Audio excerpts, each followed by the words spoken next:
বন্ধুরা, পাবদা মাছের কিন্তু এই রেসিপিটা খেলে একদম ভুলবেন না। তো যাই হোক, পাবদা মাছটা হচ্ছে লবণ হলুদ সর্ষের তেল দিয়ে আমি মাখিয়ে রেখেছিলাম। তারপরে কড়ার মধ্যে সর্ষের তেল গরম করে পাবদা মাছগুলো কিন্তু আমি একে একে সুন্দর করে লাল করে ভেজে নেব।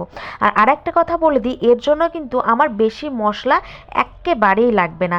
লাগবে হলো সবুজ ধনেপাতা, 5-6টা হচ্ছে কাঁচা লঙ্কা আর 8 কুয়ো মতো রসুন।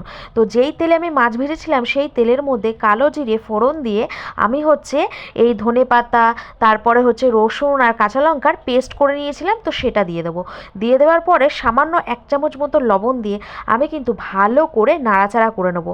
নাড়াচাড়া করে নিয়েই কিন্তু জল দিয়ে, এই জলটা যেই ফুটে আসবে আমি কিন্তু একে একে সব পাবদা মাছগুলো দিয়ে দেবো। আর বারবার বলছি, এটার জন্য কিন্তু আর বেশি মশলা দেবেন না, আর হলুদ তো একেবারেই দেবেন না। তো দেখুন কি সুন্দর রঙটা এসছে না? একবার বাড়িতে ট্রাই করে দেখবেন, গরম ভাতের সাথে দারুণ লাগে।